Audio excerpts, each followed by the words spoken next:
जगतपुर गांव के एक छोटे से मंदिर में दुर्गा प्रसाद नाम के एक पुजारी रहा करते थे। दुर्गा प्रसाद एक सिद्ध पुरुष थे।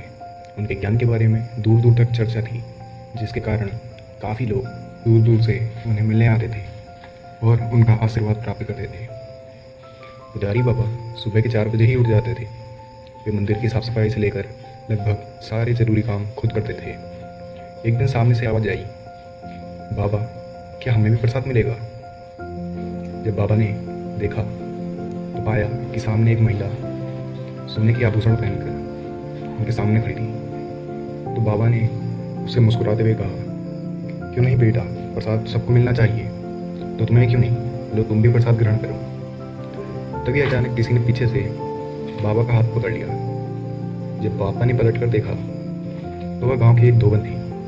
बाबा ने मुस्कुराते हुए धोबन से पूछा, क्या बात है, तुम मुझे प्रसाद देने से क्यों रोक रही हो?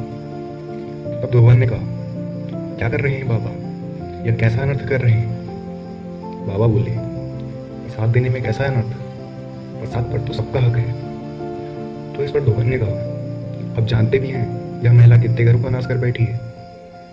तो बाबा ने कहा,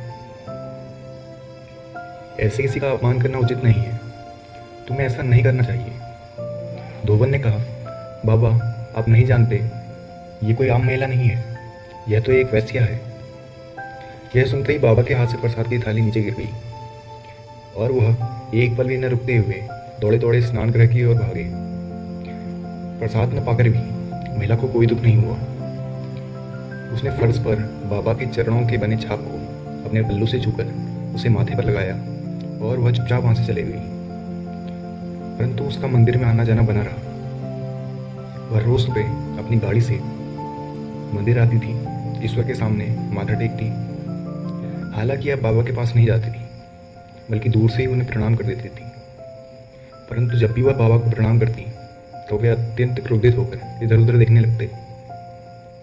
परंतु फिर भी महिला अपना कर्तव्य नहीं भूलती। वह जानती थी कि उसने अपने जीवन संवारने के लिए न जाने कितने घरों का विनाश कर दिया है। ऐसे में उनके द्वारा उसे घृणा की दृष्टि से देखना उचित है। यही सोचकर वह बाबा के प्रति अपार श्रद्धा और प्रेम का भाव रखती। वह जानती थी कि बाबा ने न जाने कितने लोगों का कल्याण किया है। वह हमेशा हर किसी के लिए अच्छी भावना रखते हैं और सबका भलाई चाहते हैं। इसीलिए उसे बाबा से ये उम्मीद थी कि एक न एक दिन बाबा उसकी मजबूरियों को समझेंगे और उसे भी अपना आशीर्वाद प्रदान करेंगे। परंतु समय के साथ साथ बाबा का क्रोध उस महिला के प्रति कम होने के बजाय बढ़ता ही चला गया। एक दिन बाबा की नज़र उस महिला के ठाट बाट पर पड़ी। तब मन ही मन बाबा ने सोचा, देखो ईश्वर का एक ऐसा न्याय है। एक तरफ यह महिला न जाने कितने घरों को बर्बाद करके बैठी है, परंतु फिर भी ईश्वर की कृपा से इसके पास गाड़ी, बंगला, सोने के आभूषण और वह सब कुछ है जो जीवन को सुखमय बना सकता है। और एक तरफ मैं कठोर से कठोर तप करता हूँ, यज्ञ करता हूँ, हर किसी का भला करने की सोचता हूँ, मगर फिर भी मेरे हाथ खाली हैं। न तो मेरे पास गाड़ी है और न मेरे पास कोई बंगला है। ले देकर बस यही मंदिर है। अगर यह मंदिर भी नहीं होता तो मेरे सर पर छत भी नहीं होती। पहनने को सिर्फ यही फटी पुरानी धोती और खाने के लिए रूखा सूखा भोजन है। बाबा इन बातों को सोचकर काफी दुखी रहा करते थे। एक दिन बाबा जब कथा सुना रहे थे, उसी समय अन्य लोगों के साथ ही वह महिला भी वहां बैठकर कथा सुन रही थी। तभी पुराने हो चुकी उस मंदिर की छत अचानक नीचे गिर गई और छत में दबकर वहां बैठे काफी लोग घायल हो गए, जिसमें बाबा सहित कई लोग की जान भी चली गई और उन कई लोगों में वह महिला भी थी। उनकी मृत्यु के पश्चात यमराज उन्हें लेकर स्वर्ग के द्वार पहुंचे। यमराज ने महिला को स्वर्ग में जाने को कहा। यह देखकर बाबा काफी आश्चर्यचकित हुए। थोड़ी देर बाद यमराज ने बाबा को नरक की तरफ इशारा करते हुए उन्हें वहां जाने को कहा। बाबा यह देखकर बहुत क्रोधित हुए और यमराज से पूछ बैठे, तुम्हारा यह कैसा न्याय है?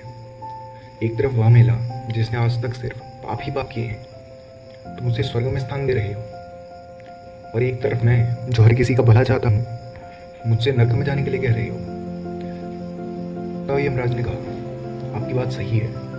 असल में आप दोनों ने अपने अपने जीवन यापन के लिए अलग अलग मार्ग को चुना। जहाँ आपने मंदिर के पुजारी होने का कर्तव्य निभाया, वहीं उसने एक वैश्या का रूप धारण किया।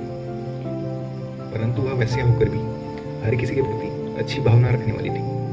वहीं आप लोगों के प्रति घृणा का भाव रखते थे, जिसके परिणाम स्वरूप उसके लिए स्वर्ग के द्वार खुले हैं और वहीं आपको नरक जाना पड़ रहा है। तो दोस्तों, ईश्वर हमारे सभी कर्मों का ज्ञान रखता है। एक तरफ यदि वह हमारे अच्छे कर्मों का अच्छा फल देता है, तो वहीं हमारे द्वारा किए गए बुरे कार्यों का बुरा परिणाम भी हमें अवश्य दिखाता है। इसीलिए सच्ची भक्ति सच्चे मन में निहित है। बुरी सोच रखने वालों को एक न एक दिन बुरा परिणाम अवश्य भोगना पड़ता है।